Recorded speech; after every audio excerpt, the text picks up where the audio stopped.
اللهم صل على محمد وعلى آل محمد. بسم الله الرحمن الرحيم. عن النعمان بن بشير رضي الله تعالى عنهما قال قال رسول الله صلى الله عليه وسلم: مثل المؤمنين في توادهم وتراحمهم وتعاطفهم مثل الجسد إذا اشتكى منه عضو تداعى له سائر الجسد بالسهر والحمى. متفق علیہ.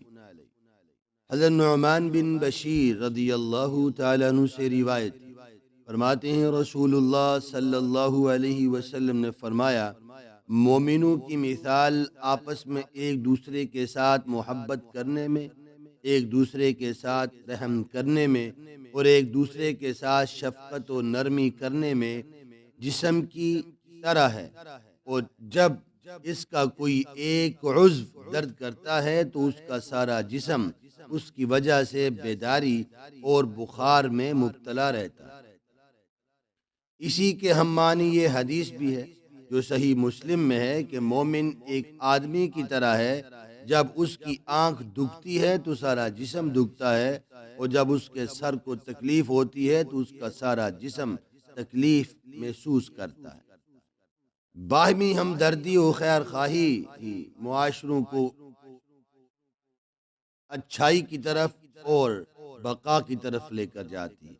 اسلامی معاشرے کی اولین دور میں مسلمان اس خوبی سے خوب بہرور تھے اور اس میں خود اپنی ذات سے بڑھ کر دوسروں کا درد تھا۔ رفتہ رفتہ اسلامی تعلیمات سے دوری اور تقلید جو مغرب کی مسلمانوں نے کی ہے، اس کی وجہ سے یہ ان چیزوں سے دور ہوتے جا رہے ہیں۔ اس حدیث میں ہمیں اس بات کی نشاندہی کرائی گئی کہ اسلام در حقیقت کیا ہے۔ صرف نماز روزے کا نام اسلام نہیں، بلکہ ایک دوسرے کا احساس کرنے کا نام اسلام ہے، ایک دوسرے کا درد محسوس کرنے کا نام اسلام ہے۔ تو ہمیں چاہیے کہ جہاں پر ہم دوسرے اعمال کا شوق رکھتے ہیں اور فکر کرتے ہیں، ہم ایک دوسرے کا بھی فکر کریں، ایک دوسرے کے درد کے ایک دوسرے کے ساتھی بنیں۔ دعا ہے اللہ تبارک و تعالی ہمیں آپس میں پیار، محبت، الفت والا رشتہ عطا فرمائے۔ اللہ عمل کی توفیق عطا